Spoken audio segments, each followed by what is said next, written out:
Hello, namaste, konnichiwa. Welcome from sunny Sensei. Today, we will talk about firm fixed price contracts. FFP is a relatively simple contract.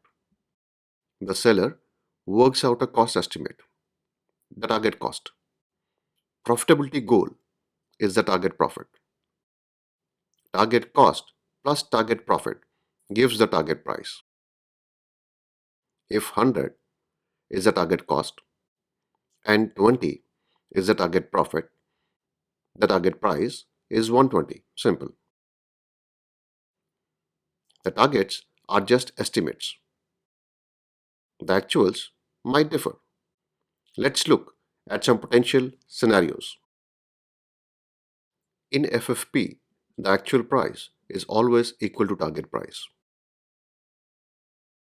It is 120 in our example. Actual profit will be actual price minus actual cost. For scenario A, the actual profit is 120 minus 80 equals plus 40. This is more than the target profit. On the other hand, for scenario I, the profit is minus 40, a loss. Let's calculate the actual profit for other scenarios too.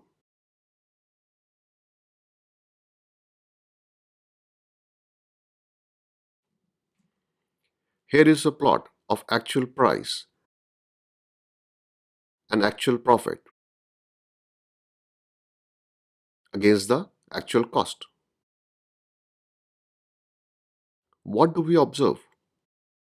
The actual price is constant. The actual cost has no impact on actual price. The buyer bears no risk associated with actual cost. What about the seller? Only when the actual cost equals the target cost, he makes a profit of 20. His target profit. If the actual cost is more than the target cost, the profit declines.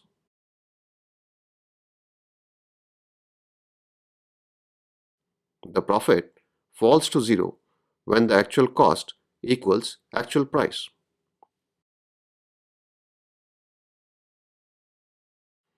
If the actual cost is less than the target cost, the profit increases. Profit changes with cost.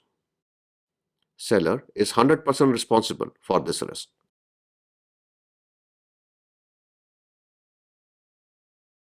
In summary, in a FFP contract, the seller is totally responsible for all the cost-related risks. The buyer has no risk. Let's look at the implications of this uneven risk sharing. Detailed and clear inputs from the buyer are needed. This enables seller to accurately estimate the costs. Without being able to precisely estimate the cost, the seller would be reluctant to accept a FFP. After all, the seller is responsible for all the cost-related risks. Longer the project, more difficult it is to accurately estimate the project. Parameters like commodity prices, exchange rates, interest rates, etc. are difficult to predict over longer periods. FFP might not be suitable, but there are alternative contract types to better manage such risks. The seller might consider some risk buffer. In our example, the seller has target cost of 100 and target profit of 20. But instead of 120, the seller might offer a price of 130 to the buyer. The extra 10 is the risk buffer. The less confident the seller is about the cost estimates, the more are these buffers. Precise scope enables the seller to accurately estimate the costs and keep the risk buffers to the minimum. This lowers the target price and benefits the buyer. Remember that such risk buffer might not always be feasible. Some markets are highly price sensitive. If the price is too high, the seller might lose the business altogether. Seller should effectively track all changes in the scope and seek additional funding from buyer against these changes.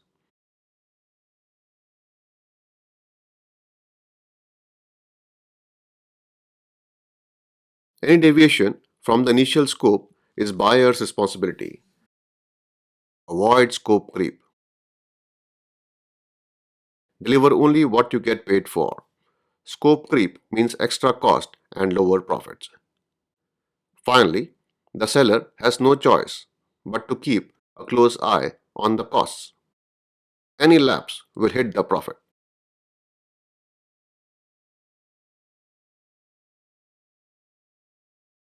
Here is a list of key formulas for FFP contracts. Target cost plus target profit equals target price. The actual price is always equal to target price.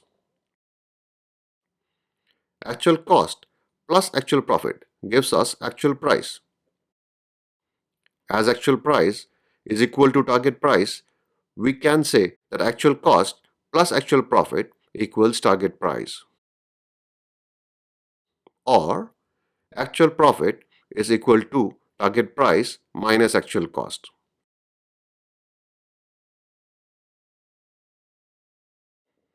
With this, we come to the end of this lesson.